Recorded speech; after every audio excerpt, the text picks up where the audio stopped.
അപ്പൊ നേപ്പാളിൽ പോകാൻ വേണ്ടിട്ട് 32 പേരുടെ ഒരു ഗ്രൂപ്പാട്ടോ. പേരെങ്ങനെയാ?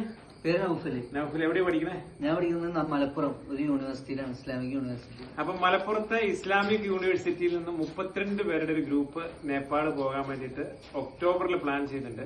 അപ്പൊ അതിന്റെ ഡീറ്റെയിൽസ്, കാര്യങ്ങള്, വണ്ടി, ഹോട്ടല്, അതേപോലെ എത്ര രൂപ ചെലവ് വരും, എങ്ങനെയൊക്കെ പോകേണ്ട, എവിടെയൊക്കെ കാണേണ്ടതെന്ന് അറിയാൻ വേണ്ടിയിട്ട് നമ്മുടെ മൂവാറ്റുപുഴ എന്റെ വീട്ടിൽ വന്നിട്ടുണ്ട്. അപ്പൊ ഒക്ടോബറിൽ ഒരു 32 പേരുണ്ടാവും. ഇൻഷാ അല്ലാ നമ്മള് നേപ്പാളിൽ കാണും. അപ്പൊ സംശയങ്ങളൊക്കെ തീർക്കാമെന്നാണ്. അപ്പൊ ഒത്തിരി പേര് വരുന്നുണ്ട് കേട്ടോ. വരുന്നവർക്കൊക്കെ എന്റെ വീട്ടിലേക്ക് സ്വാഗതം. മൂവാറ്റുപുഴയിൽ നിന്ന് 1/2 മണിക്കൂർ ദൂരമുണ്ട് എന്റെ വീട്ടിലേക്ക്. അപ്പൊ പുള്ളി പറഞ്ഞു 1.5 മണിക്കൂർ കൊണ്ട് ഏകദേശം എത്താം. പിന്നെ ചേട്ടൻ ഞാൻ പരിചയപ്പെട്ടത് യൂട്യൂബിലൂടെ ഒരാളുടെ വീഡിയോ കണ്ടിട്ടാണ് പരിചയപ്പെട്ടത്. അന്ന് തന്നെ കാണണം എന്നുള്ളൊരു ആഗ്രഹം ഉണ്ടായിരുന്നു. അങ്ങനെ ഗ്രൂപ്പിൽ ചേർന്ന് നമ്പർ കിട്ടി. അങ്ങനെ ലാസ്റ്റ് ഇവിടെ വരെ എത്തി. ഇനി ഇൻഷാല്ലാ അവിടെ ചെന്നിട്ട് കാണണം, കാണണം. ഒരു 32 പേരുണ്ടാവും.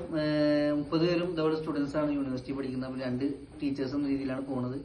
അപ്പൊ ചേട്ടൻ ഫുൾ ഏറ്റെടുത്തിട്ടുണ്ട്. ഇനി നമുക്ക് ചേട്ടന്റെ വിശ്വാസത്തിലാണ് നമ്മളിന്ന് പുറപ്പെടാൻ. ധൈര്യമായിട്ട് പോകും. അപ്പൊ നേപ്പാൾ മലയാളികൾക്ക് എപ്പോഴും എളുപ്പത്തിൽ പോകാൻ പറ്റിയ രാജ്യമാണ്. പുള്ളിക്ക് ഇപ്പൊ തന്നെ നേപ്പാൾ പോയ പോലെ ആയി, മനസ്സിലായി. ചെലവ് എത്ര വരും, ഇത്രയ്ക്കുള്ളതെല്ലാം കണക്ക് കൂട്ടാൻ നമുക്ക് എളുപ്പമാണ്. എല്ലാം പറഞ്ഞു തരാം. എപ്പോഴും സ്വാഗതം നേപ്പാളിലേക്കും നമ്മുടെ വീട്ടിലേക്കും. ഇൻഷാ അല്ലാ നമുക്ക് നേപ്പാളിൽ കാണാം.